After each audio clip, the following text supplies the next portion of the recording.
English మాట్లాడడానికి భయపడుతున్నారా? అయితే మీకోసమే ఈ స్పోకెన్ ఇంగ్లీష్ క్లాసెస్. వెంటనే కాల్ చేసి జాయిన్ అవ్వండి.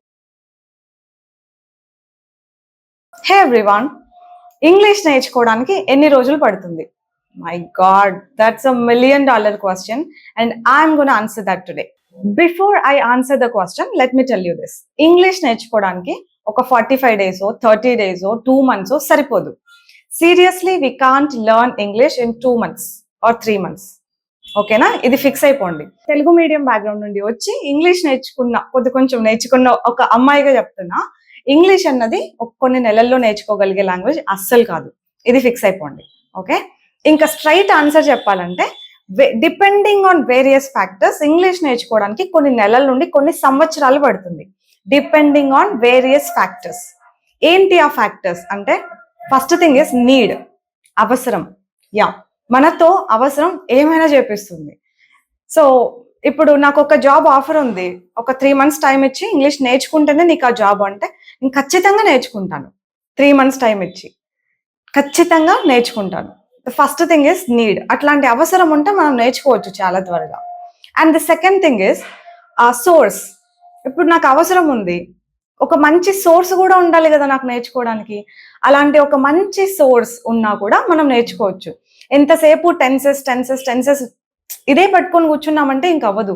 అపార్ట్ ఫ్రమ్ దట్ ఇంకా ఏముంది ఇంగ్లీష్లో అని ఒక మంచి సోర్స్ వెతుక్కొని కొంతమంది గైడెన్స్ తీసుకుంటూ నేర్చుకోగలిగితే కనుక, మీకున్న గైడెన్స్ని బట్టి, మీకున్న సోర్స్ని బట్టి మీరు ఎంత త్వరగా నేర్చుకోగలరు అన్నది ఉంటుంది. తర్వాత థర్డ్ థింగ్, ఎన్వైరన్మెంట్. మన చుట్టూ ఎన్వైరన్మెంట్ ఎట్లుంది? మన చుట్టూ అంత తెలుగు మాట్లాడే వాళ్ళే ఉన్నారు. So it's bit difficult to learn English. అప్పుడు మన చుట్టూ అట్లీస్ట్ కొంతమంది అయినా ఇంగ్లీష్ మనతో మాట్లాడుతున్నారు మన డే టు డే లైఫ్లో అంటే, దాన్ని బేస్ చేసుకొని కూడా మనం చాలా త్వరగా నేర్చుకోవచ్చు. అట్లా ఎవరు లేరు అంటే, అందుకే చెప్తూ ఉంటాను నేను, కనీసం ఏఐని నమ్ముకోండి. ఏఐ, చాట్‌జిపిటి, జెమినై వీటితో అన్నా మాట్లాడుతూ ప్రాక్టీస్ చేయండి అని. ఎంతసేపు ప్రాక్టీస్ చేస్తారు అనే దాన్ని బట్టి కూడా మనం ఎంత త్వరగా నేర్చుకుంటాం అనేది ఉంటుంది. ఓకేనా? ఎన్వైరన్మెంట్ మంచిగా ఉండాలి. మన చుట్టూ ఇంగ్లీష్ మాట్లాడే వాళ్ళు ఉంటే కనుక చాలా త్వరగా నేర్చుకోవచ్చు. And the next thing is how long you spend on it. మనం దానిపైన ఒక రోజులో ఎంత టైం స్పెండ్ చేస్తాం. 1 hour క్లాస్ విని అందులోనే వచ్చేయాలంటే కొన్నేళ్ళు పడుతుంది. ఓకే, 1 hour క్లాస్ విని ఇంకో 1 hour మీరు ప్రాక్టీస్ చేస్తే it will be easy, right? Of course it doesn't take that time.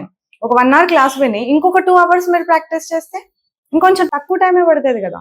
1 hour class విని ఇంకొక 2-3 hours మీరు ఇంటి దగ్గర ప్రాక్టీస్ చేస్తే ఇంకా త్వరగా నేర్చుకోగలుగుతారు కదా. అలా మీరు ఎంత టైం స్పెండ్ చేస్తున్నారు ఇంగ్లీష్ నేర్చుకోవడానికి అన్న దానిపైన డిపెండ్ అయ్యి మీరు ఎంత త్వరగా నేర్చుకోగలుగుతారు అన్నది ఉంటదన్నమాట.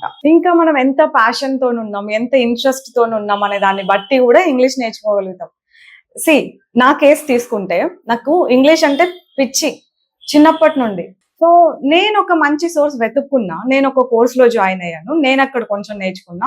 తర్వాత యూట్యూబ్లో కొన్ని క్లాసెస్ చూస్తూ కొన్ని గంటలు ప్రాక్టీస్ చేస్తే నాకు ఒక 3-4 months I was able to speak comfortable English. 3-4 months పట్టింది కంఫర్టబుల్గా ఇంగ్లీష్ మాట్లాడడానికి. అంటే ఇంకా నాకు అప్పటికంతా వచ్చేసిందని కాదు, 3-4 monthsలోనే నేను ఎవరైనా ఏదైనా క్వశ్చన్ అడిగితే నేను ఆన్సర్ చెప్పే స్టేజ్కి వచ్చాను. నేను ఏదైనా క్వశ్చన్ అడగాలనుకుంటే అడగగలిగే స్టేజ్కి వచ్చాను. నాకు 3-4 months పట్టింది. మీకు తెలుసా నేను ఎలా ప్రాక్టీస్ చేసేదాన్నో? ఒక 1 hour ఏదైనా ఇన్స్టిట్యూట్కి వెళ్ళి క్లాస్ వినేసి వస్తే, తర్వాత యూట్యూబ్లో కొన్ని సినిమాలు చూడడం, వీడియోలు చూడడం, కాన్వర్జేషన్ వీడియోలు చూడడం, చూసినవన్నీ నోట్ చేసుకున్నవన్నీ మళ్ళీ చదువుకోవడం.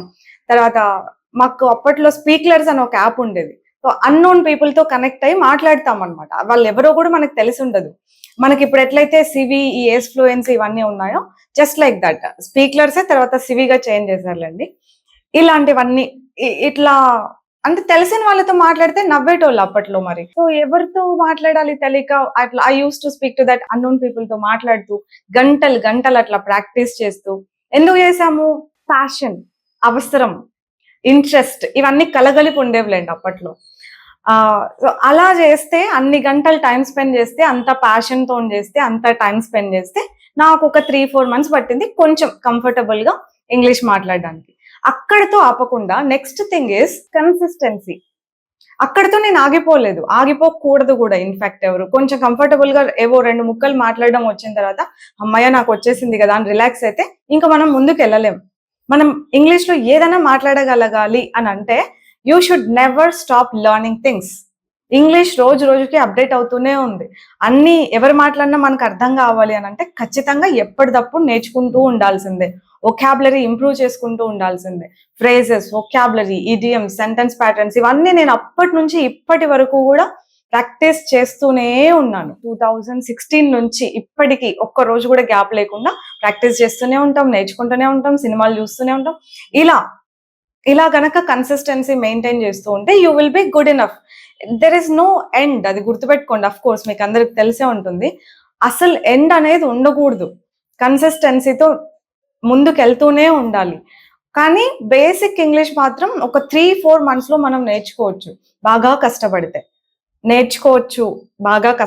ఈ పదాలు గుర్తుపెట్టుకోండి. ఎందుకంటే మళ్ళీ వచ్చేస్తుంది కదా అంటే ఊరికే రాదు.